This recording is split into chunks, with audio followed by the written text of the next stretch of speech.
Hello students, class 11th physics. आज हम discuss करेंगे टॉर्क के बारे में।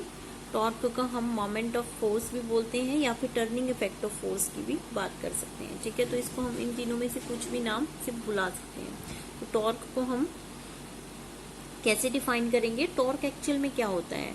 फोर्स के बारे में तो सबने सुना है ना, फोर्स। ठीक है, तो फोर्स कब होता है? जब हम लीनियर मोशन की बात कर रहे हैं। ठीक है, तो लीनियर मोशन के अंदर हमने क्या बोला कि इस पे फोर्स लग रहा है कोई बॉडी पे। ठीक है, लेकिन जब रोटेशनल मोशन की बात होगी तो उसके ऊपर जो फोर्स लगेगा उसको हम क्या नाम देंगे? टॉर्क का नाम देंगे। ठीक है, तो रोटेशनल मोशन, अगर कोई बॉडी है वो रोटेट कर रही है, ठीक है, अबाउट अ फिक्स्ड एक्सिस, तो वहां पे क्या लग रहा है? टॉर्क लग रहा है। वहां पे जो फोर्स लग रही है उसका क्या नाम है? टॉर्क है। ठीक है, सो फोर्स एक्चुअल में क्या है? टॉर्क एक्चुअल में क्या है? Is a kind of force. ठीक है, तो इसलिए इसको टर्निंग इफेक्ट ऑफ फोर्स भी बोला गया कि ठीक है, जब टर्न करते वक्त इसके ऊपर जो फोर्स लग रही है, टर्निंग इफेक्ट की वजह से जो फोर्स लग रही है इसके ऊपर, उसको हम बोलेंगे torque. So the moment of force और torque due to the force gives us the turning effect of the force about the fixed point or axis। ठीक है, तो फिक्स्ड पॉइंट और एक्सिस के अबाउट जब टर्निंग होगी, ठीक है, कुछ टर्निंग इफेक्ट आएगा, तब हम उसको डिफाइन करेंगे as a torque. It is measured by the product of magnitude of force and the perpendicular distance of the line of action of the force from the axis of rotation। अब इसको हम mathematically कैसे express कर सकते हैं? इसको हम express कर सकते हैं टॉर्क को प्रोडक्ट ऑफ परपेंडिकुलर डिस्टेंस, ठीक है, और फोर्स। जो फोर्स का मैग्नीट्यूड होगा वो इनटू हम क्या करेंगे? जिस एक्सिस के अबाउट उसको रोटेशन करना है, ठीक है, जिस एक्सिस के अबाउट इसको रोटेट करना है उसका परपेंडिकुलर डिस्टेंस कितना है, उसको हम बोल रहे हैं यहाँ पे आर। ठीक है, तो देखो टॉर्क जो है उसको टाउ से रिप्रेजेंट करते हैं, तो मैथमेटिकल एक्सप्रेशन इसका क्या हुआ? Tau is equals to R cross F. तो ये क्रॉस प्रोडक्ट होगा, तो क्रॉस प्रोडक्ट है तो इसको हम लिखेंगे R F sine theta N cap, where R is the perpendicular distance, N cap is the unit vector perpendicular to the plane R and F. ठीक है, ये क्या है? यहाँ पे यूनिट वेक्टर है जो क्या किसमें आर और एफ के परपेंडिकुलर जो है वो उस प्लेन में लाई करेगा परपेंडिकुलरली। ठीक है, सो torque is a vector quantity. Torque कैसी क्वांटिटी है? एक वेक्टर क्वांटिटी है। ठीक है, जिसके पास मैग्नीट्यूड भी है और डायरेक्शन भी है। एसआई यूनिट की बात करें तो एसआई यूनिट जो है वो टॉर्क के क्या होंगे? न्यूटन मीटर होंगे, और डायमेंशनल फॉर्मूला इसका क्या होगा? m1 L2 T-2 होगा। ठीक है, सो एफ कॉस थीटा जो है वो टॉर्क प्रोड्यूस नहीं करता है। ठीक है, देखो यहाँ पे एक फिगर से भी मैंने आपको बता रखा है।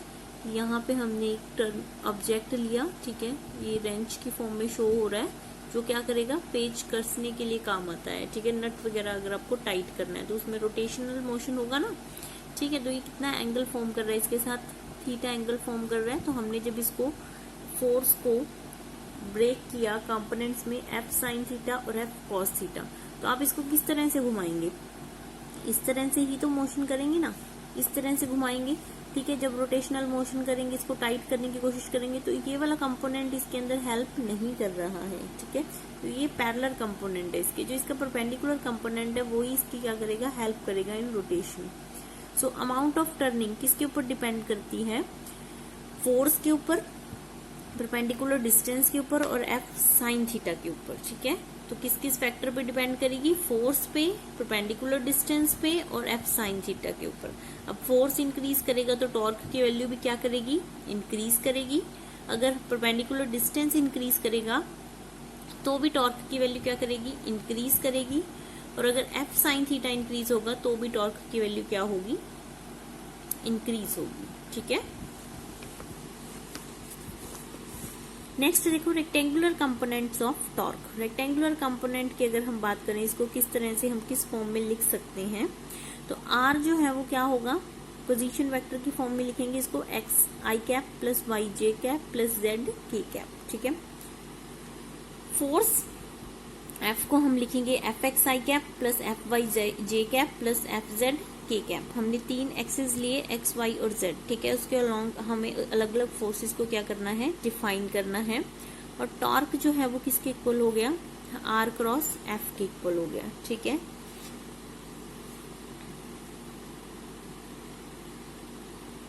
तो टॉर्क को भी हमने ब्रेक किया, टाउ एक्स आई कैप, टाउ वाई जे कैप प्लस टाउ जेड के कैप। ठीक है, तो यहाँ से आर को हमने लिख लिया एक्स आई प्लस वाई जे प्लस जेड के, और एफ फोर्स को हमने लिख लिया एफ एक्स आई कैप प्लस एफ वाई जे कैप प्लस एफ जेड के कैप। तो देखो यहाँ से हमने क्या किया, इसका जस्ट क्रॉस मल्टीप्लाई किया। ठीक है, अब हमें पता है कि आई क्रॉस आई। ठीक है, सबसे पहले हम क्रॉस प्रोडक्ट के बारे में समझते हैं, आई जे और के। ठीक है, तो आई क्रॉस जे जब करेंगे तो हमें क्या मिलेगा, के कैप मिलेगा। जे क्रॉस के कैप करेंगे तो आई कैप मिलेगा। के क्रॉस आई करेंगे तो जे कैप मिलेगा। ठीक है, इसी तरह से जब हम उल्टा कर देंगे, जे क्रॉस आई तो माइनस के क्रॉस जे तो माइनस आई क्रॉस के तो माइनस जे। और अगर आई क्रॉस आई होगा या फिर जे क्रॉस जे होगा या फिर के क्रॉस के होगा तो हमें क्या मिलेगा, 0 मिलेगा। ठीक है, देखो इसको याद रखने का एक सिंपल तरीका है, आई जे और के, इसको हम साइक्लिक फॉर्म में लिखेंगे। देखो आई की तरफ जा रहा है ये एरो। ठीक है, आई क्रॉस जे किसके इक्वल आ गया, के इक्वल आ गया। ठीक है, उसके बाद जे क्रॉस के लिखेंगे तो हमें क्या मिलेगा, आई मिलेगा। ठीक है, जे क्रॉस के। अगर देखो यहाँ पे यही लिखा है आई क्रॉस जे के इक्वल, जे क्रॉस के किया तो आई के इक्वल। ठीक है, अब के क्रॉस आई किया। ठीक है, तो के क्रॉस आई किया तो क्या मिला, हमें जे मिला। मतलब ये एक सिंगल लूप की फॉर्म में जा रहा है। देखो क्लोज्ड लूप की फॉर्म में, सर्कुलर पाथ के अंदर हमने इसको शुरू किया, एक पॉइंट से शुरू किया, वहां पे उसको खत्म कर दिया। तो बिल्कुल सिंपल सीधे सीधे लिखे जाएंगे। ये जो 2 लिखे हैं उसका तीसरा जो बचेगा वही उसका आंसर आएगा। ठीक है, लेकिन अगर इसको एंटी क्लॉकवाइज कर दें एक तरह से, देखो अगर आई क्रॉस जे की जगह हम जे क्रॉस आई लिखेंगे, तो जे क्रॉस आई लिखेंगे तो आंसर क्या मिलेगा, माइनस में मिलेगा, माइनस के कैप। ठीक है, अगर हम के क्रॉस जे लिखेंगे तो आंसर मिलेगा आई माइनस आई।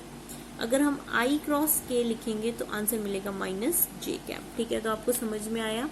जब हमने बिल्कुल सीधा सीधा इनको मल्टीप्लाई किया, आई के बाद जे तो आंसर के मिला, जे के बाद के तो आंसर आई मिला, के के बाद आई तो आंसर जे मिला। लेकिन जैसे ही हमने इनको इंटरचेंज कर दिया, जे और आई को, के और जे को, आई और के को, तो हमारा आंसर जो है वो कैसा हो गया, नेगेटिव हो गया। ठीक है, और अगर आप सेम का अगर क्रॉस प्रोडक्ट करेंगे तो आपको आंसर क्या मिलेगा, 0 मिलेगा। ठीक है, ये आपको याद है तो फिर कोई दिक्कत नहीं होगी ये डेरिवेशन समझने में, जस्ट हमें इसमें वैल्यूज पुट करनी है। ठीक है, तो देखो x इंटू एफ एक्स आई क्रॉस आई तो मतलब 0, तो ये वाला फैक्टर क्या आएगा, 0 आएगा। जे क्रॉस जे करेंगे तो भी 0, के क्रॉस के करेंगे तो भी 0। तो 3 वैल्यूज हमारे पास कैसे मिलेंगी, 0 मिलेंगी। ठीक है, तो बाकी देखो अब हमने इससे मल्टीप्लाई किया एफ वाई से, x इंटू एफ वाई, तो आई क्रॉस जे क्या मिलेगा, हमें के मिलेगा। तो यहाँ पे देखो, यहाँ पे मिला हमें के। ठीक है, उसके बाद आई क्रॉस के किया तो आंसर मिलेगा माइनस जे, तो यहाँ पे माइनस जे हो गया, z इंटू एफ जेड। ठीक है, फर्स्ट वेक्टर वैल्यू हमारी 0 थी, आई क्रॉस आई।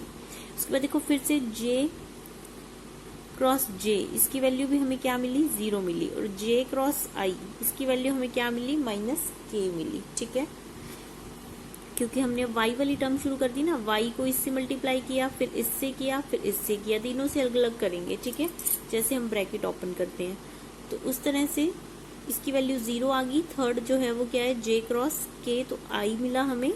ठीक है, अब z की बारी आई तो z हम तीनों से अलग अलग मल्टीप्लाई करेंगे, तो k क्रॉस के जहाँ पे होगा वहां पे वैल्यू क्या आ जाएगी, 0 आ जाएगी। बाकी 2 वैल्यूज हमें मिल गई हैं, z F Z J plus Z F Y minus I. ठीक है, तो यहाँ से हमने क्या किया, आई वाली वैल्यूज को एक साइड में लिखा, जे वाली वैल्यूज को एक साइड में और के वाली वैल्यूज को एक साइड में, हमने सबको अलग अलग इस तरह से डिफाइन कर लिया। ठीक है, तो यहाँ पे देखो Y F Z minus Z F Y into I cap plus Z F X minus X F Z into Y cap plus X F Y minus Y F Z into k cap. ठीक है, तो अब हमें क्या करना है, just compare करना है right hand side left hand side से टाउ x, टाउ y और टाउ z, इनके साथ क्या कॉफिशिएंट है, i, j और k, इनके कॉफिशिएंट्स को हमने क्या कर लिया, इक्वेट कर दिया। ठीक है, तो इनके जो कॉफिशिएंट हैं टाउ x, टाउ y और टाउ z, इनको हमने इनके साथ क्या कर दिया, इक्वेट कर दिया, तो हमारा आंसर आ गया। टाउ x किसके इक्वल आ गया, y F Z minus Z F Y, tau y z F Z X minus X F Z, और टाउ z मिला हमें x F Y minus Y F X. ठीक है, तो यहाँ पे देखोगे ध्यान से तो y एक्स, वाई जेड और जेड वाई, इनके कॉफिशिएंट ही इंटरचेंज हो रहे हैं, just Z X, X Z, X Y और वाई एक्स। ठीक है, तो यहाँ पे देखो लेफ्ट हैंड साइड में x है, y है और z है, जो यहाँ पे कॉफिशिएंट है वो हमें राइट हैंड साइड में नहीं मिलेंगे, तो ये आपको याद रखने का तरीका है।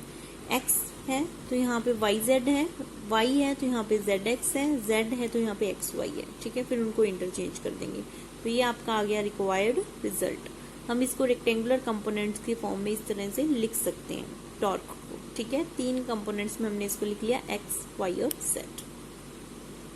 Thank you.